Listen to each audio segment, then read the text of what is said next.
Welcome to the Daily Horror Habit Podcast. I'm your host, Jay Krieger, bringing you daily reviews of currently streaming horror movies for your twisted pleasure. Be aware that these reviews may include mild spoilers.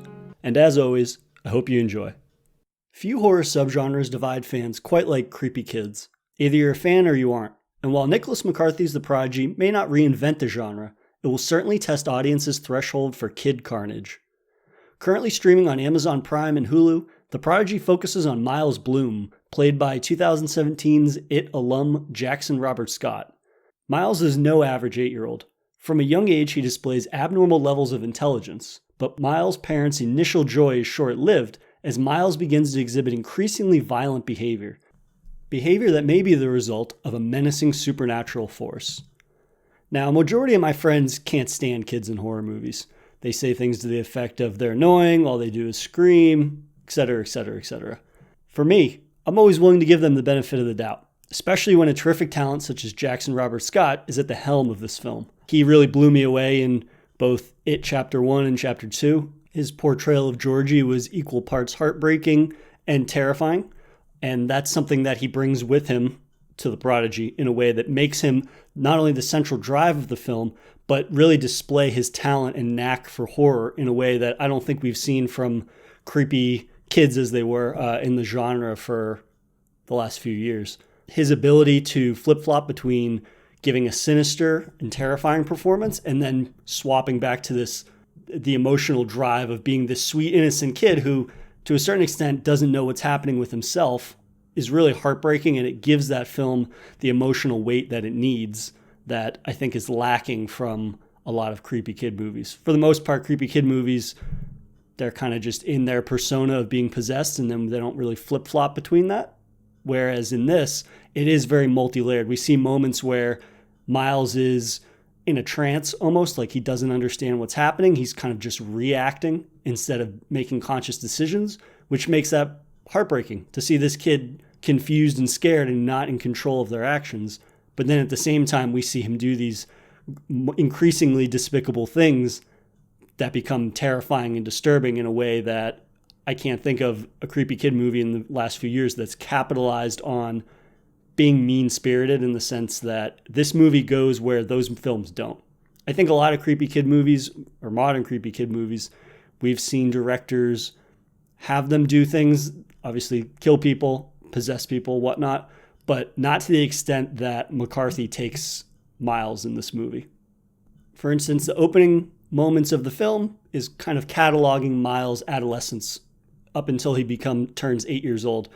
So we see that he's incredibly intelligent. The doctors are saying his intelligence is off the charts for a boy his age and whatnot, and his parents are ecstatic, as any parents would be. You want to have a gifted child. You want a child to have an easy go of things, as it were, to be cognitively advanced to a point where, hey, they could maybe change the world. It's kind of what every parent would want their child to not necessarily aspire to, but be gifted in that regard. And I think McCarthy really taps into that early on with seeing how Miles' parents, Sarah and John, who were played by Taylor Schilling and Peter Mooney, how they react to this idea that their son is this gifted person. It brings them together, and he is the center of their world, and they couldn't be more thrilled.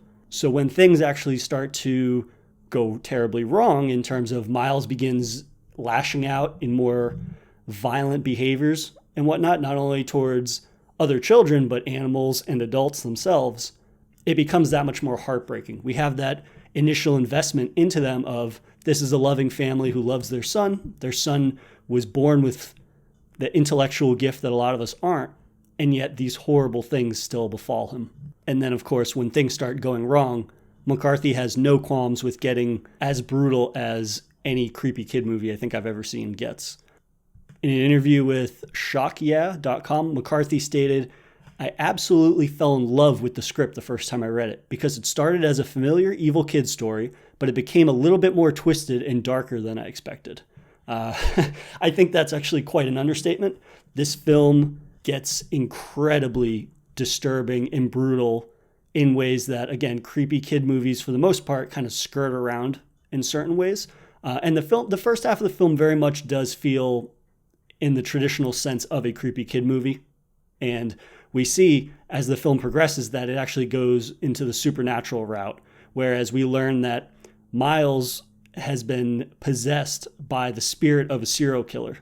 And his parents discover this, or his mother discovers this, and then it very much turns the film into unpackaging the serial killer's backstory and this little bit of detective work trying to figure out why this is happening to Miles. And while people are either going to buy into that supernatural angle or they aren't, for me, I think it was perfectly serviceable because it makes sense within the confines of the film why Miles is doing all of these violent things. It's not the super genius that becomes bored with life and questions the human condition and starts lashing out and whatnot. It's nothing like that. It's this very supernatural element that's almost similar to like Chucky in a way, or Child's Play, where a serial killer's spirit is possessing, instead of an inanimate object being a doll in Chucky, it's perfectly unassuming 8-year-old boy. And that results in some pretty horrific kills. And I think this movie, I'm somebody that I don't really get shocked by a lot of horror movies. Obviously, lots of horror movies are very gruesome and graphic and cause me to wince quite a bit. But at the same time, I think just the level of violence that Jackson imparts upon others was truly shocking, because I'd never seen anything like that before. Of course, in things like The Exorcist and whatnot, we see kids lash out against their parents in violent ways and kill people. But again, that's so heavily tied into the supernatural. And while The Prodigy is a very supernatural movie in terms of its plot, the things that Miles does are not supernatural. He uses all manners of household implements to maim and torture other people. And especially in one of the early scenes, he attacks another student at his gifted school with a wrench. And it's just they cut away from that, but it's just an incredibly brutal implication of what he does. And then seeing how he lashes out at other people later on in the film is something that I've never seen a child actor undertake before. And it really makes me interested in, I wish that there was more of a behind the scenes documentary of the relationship of working with a child actor and having them do and say a lot of these kind of despicable things, and just kind of learning more about the process of that. I know in terms of developing the relationship, that McCarthy actually had the actors go on play dates outside of the set just so that they could become more familiar with one another, especially Taylor Schilling and Jackson Robert Scott.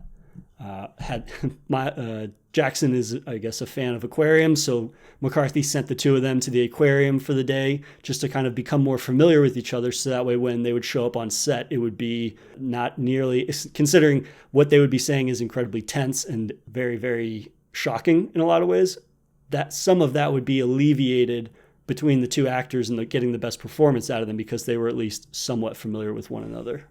Now, as much as I think this film deserves more credit for being as mean-spirited and shocking and taking this creepy kid genre in a direction that, frankly, I think most directors stray away from in terms of how intense and how violent these movies can get because of afraid of alienating audiences, I think this is the most refreshing movie in that sense. McCarthy really deserves credit for this, and I think the lengths that this film goes to just impart upon the viewer how depraved this kid is and how violent he's become after being possessed. I think that's what has garnered this film a lot of negative press in a lot of ways, not just because of the content, but I think people were turned off by just how mean-spirited the film is, which is a shame because Jackson Robert Scott, honestly, I think gives one of the best horror performances of last year. And to see the film largely not receive positive reviews is super disheartening because I would hope that the horror community would embrace such a young talent that's coming up within the genre, and already over the span of 3 horror films in 3 years has given us the most memorable creepy kid performances I think we've gotten in the last, decade, something to that extent. I mean, just a phenomenal talent that really is able to run with a character, and especially this is a creepy kid that is so multi-layered in that it's not just he's creepy the entire movie, it's not just that he's violent the entire movie. He really does begin as any other kid in terms of he loves his parents, he loves to play games, whatnot. He's very innocent.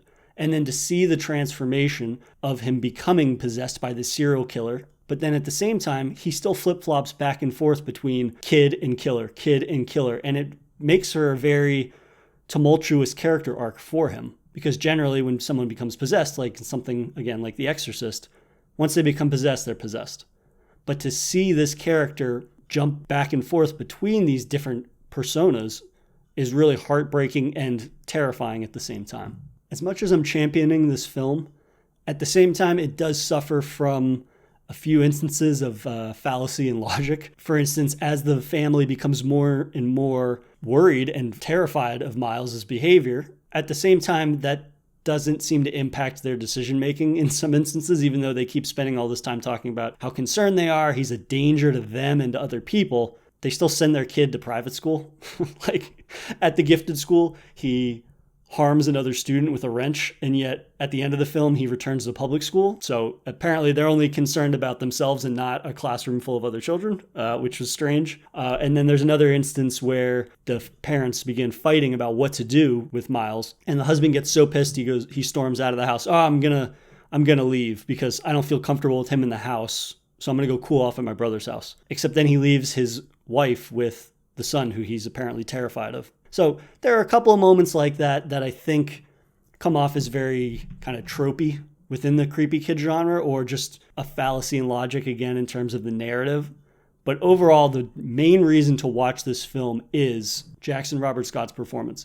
I really can't understate how central his performance is to your enjoyment of the entire film, because he gives such a strong performance that I'm able to overlook some of the narrative shortcomings, or I was underwhelmed by a majority of his co-stars, with the exception of Colm Fiore, who plays Arthur Jacobson, who is a psychologist that the Bloom family takes Miles to at a certain point to try to suss out why he is behaving this way and these changes.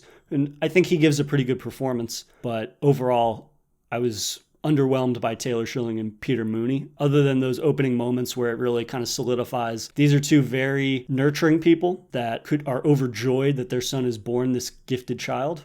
But then as the film continues to go on, I kind of just became less and less impressed by them in terms of the melodrama that develops between them, where there's lots of infighting and arguing about that kind of felt very procedural in a way that I think detracted from more scenes with Miles, who, again, is stellar in this.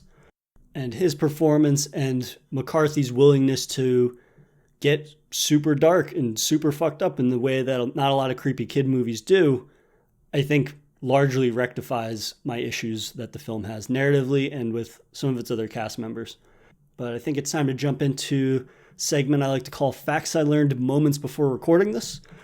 So fact number one was McCarthy had Jackson develop 3 different personas for Miles: sweet, innocent, and a kind of Twilight persona to show him being possessed in a lot of ways. And him dancing between the 3 of these is in part what makes his performance so stellar, in that it isn't black and white whether he's in this kind of innocent phase or if he's in this possessed phase or he's in this evil phase. I really enjoy his jumping between those 3 personas, and it makes for a very unsettling performance, and you sit through the entire film very unsure of what to believe, what's bullshit, what's not.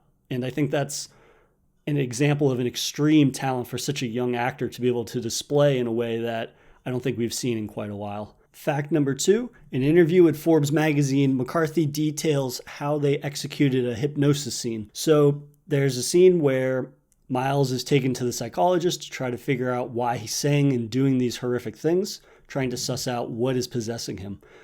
Without spoiling the scene, it's easily the most disturbing scene in the entire movie for me. It very much kind of is a gut punch, not so much in what physically occurs, but in the dialogue that Miles spouts. It's a very sexually explicit scene in terms of his dialogue, and it's very disturbing, and you can't not watch it and be like, there's no way that they can allow a child to say these things.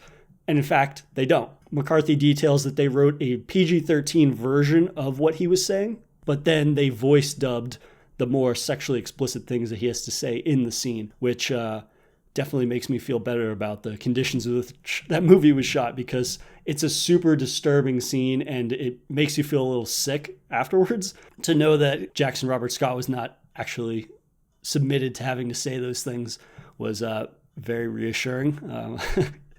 It kind of just speaks to how disturbing the scene is, and there's no violence in the scene, and it's definitely a highlight of the movie. The third fact and final fact, there's talk of a sequel. I guess the writer of the original film has written a treatment that would focus on the mythology behind the serial killer that possesses Miles.